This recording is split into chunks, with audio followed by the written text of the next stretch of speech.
I'm Sarah, 31, and I work as an interior designer. My husband Raphael and I bought our forever home 3 years ago, a mid-century ranch tucked into a quiet cul-de-sac where the biggest excitement is whose lawn is the greenest. The house had great bones, but inside it was stuck in the 1970s. Brown carpet, wood paneling, popcorn ceilings, the works. We decided to fix it up slowly, one room at a time, whenever we could afford it. Now, after years of patience, budgeting, and DIY weekends, we were finally down to the most important space, the kitchen. I'd been designing this kitchen in my head since the day we toured the house. I sketched out mood boards on napkins, pinned every possible backsplash on Pinterest, and even collected cabinet handles in a mason jar like they were souvenirs. My vision was clean, warm. Moroccan-style tile for the backsplash, soft under cabinet lighting, pale quartz countertops that reflected sunlight, and custom cabinetry with deep drawers for my cast iron pans.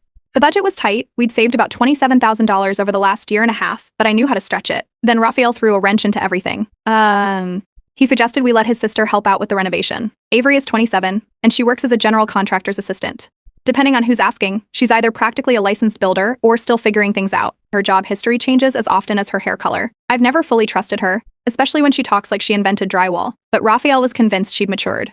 He said she could help us cut costs and was excited to prove herself. I didn't love the idea, but Raphael and I agreed Avery would only help with demolition and maybe ordering supplies, nothing to do with design choices. That boundary was clear. At least it was supposed to be. Avery showed up to the first workday late, blasting music from her truck and wearing a t-shirt that said "I'm basically the boss." She brought a friend with her, some guy who barely spoke and seemed more interested in scrolling through his phone than doing any real work. Right away, she started suggesting changes. She said the custom cabinets I picked were too expensive and tried convincing Raphael we should just go with a prefab set from a chain hardware store. Her reasoning? It ships faster and leaves room in the budget for other upgrades. I said no, firmly. She nodded like she understood.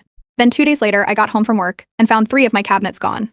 In their place were mismatched prefab boxes, shorter, flimsier, and already dented. Avery claimed my order was delayed indefinitely, so she took initiative. I checked my email. There were no delays. She hadn't even placed the order. When I confronted her, she smirked and said, "Your budget's too ambitious, Sarah. You're designing for Pinterest, not reality." Raphael tried to smooth it over by saying maybe we could compromise. He suggested we keep the cheaper cabinets just for now and upgrade later. That's when I started documenting everything. I saved emails, took photos, kept every receipt. Something told me Avery wasn't just being sloppy. She was trying to take over the whole project.